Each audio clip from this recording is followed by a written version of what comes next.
everyone, this is When Does Brahms Come In podcast.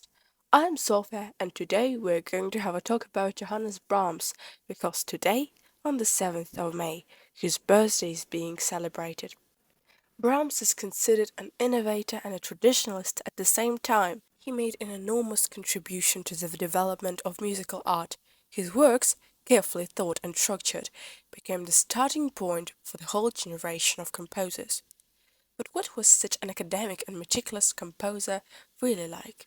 Johannes Brahms was born in 1833 in one of the poorest quarters of Hamburg into the family of a musician.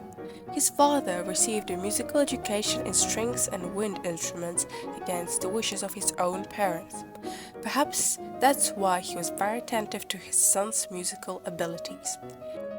His father introduced 7-year-old Johannes to his friend, pianist and tutor Otto Kossel, and it was the teacher who introduced in the boy the desire to discover the heart and shape of music. At the age of 10, Johannes played in public for the first time. He performed a quintet by Beethoven and a Mozart piano concerto. He was offered to perform in America, but Kossel, caring for the student's health and talent, opposed it. Meanwhile, he introduced Brahms to the best music teacher in Hamburg, Edvard Grieg. He was an excellent teacher for Johannes. He paid great attention to the works of Bach and Beethoven, and the sounds of these composers came up in the pieces by Brahms later on. Markson was the only one who immediately supported the boy's inclinations towards composing music.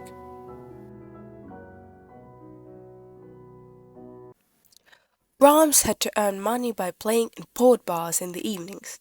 During the day, he studied with Markson, and this had a very bad effect on Johannes' poor health.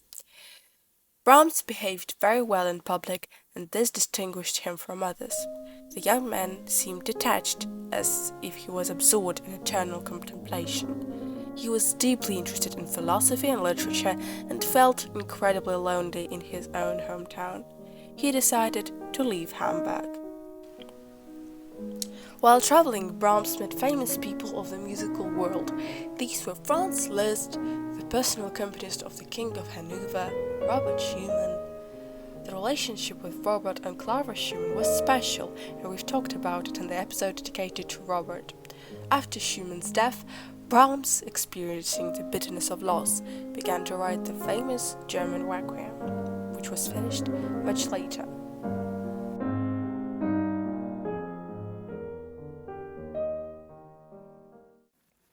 In 1853, Johannes went on tour in Germany with the Hungarian violinist Edvard Grieg.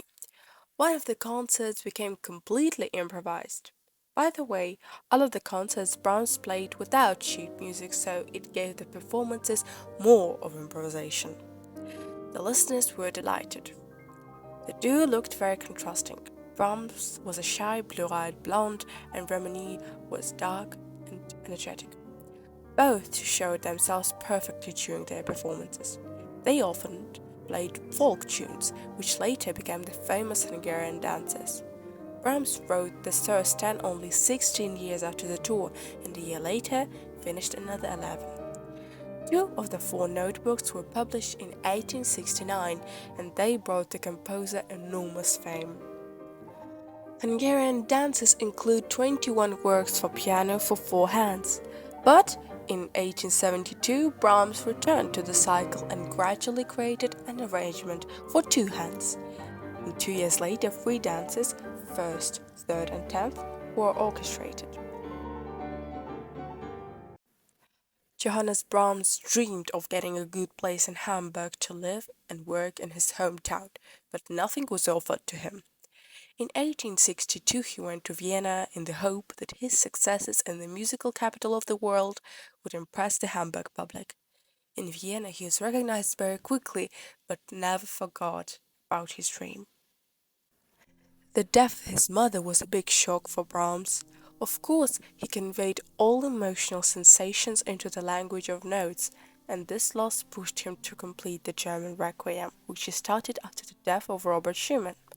This creation was presented in 1868, and the success was stunning. Johannes Brahms had a difficult character. He was gloomy, disdainful of all secular norms of behavior, and could be harsh even with people close to him. Leaving some society, he said, "I'm sorry if I didn't offend everyone." You could make him angry by saying only one sentence, and it didn't matter who the sentence was referred to. Brahms made his last public appearance performing his Fourth Symphony. In the spring of 1897 he died, leaving the world two piano concertos, four symphonies, and other brilliant creations. Brahms had never married. In adulthood, he admitted that his heart belonged to the only woman, music. Brahms' works are still alive today. They are performed every day, used in films, and recognized all over the world.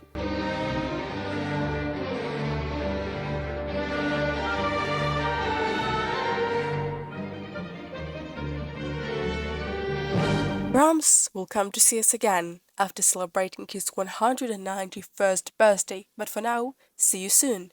This was When Does Brahms Come In podcast, and sincerely yours, Sophia.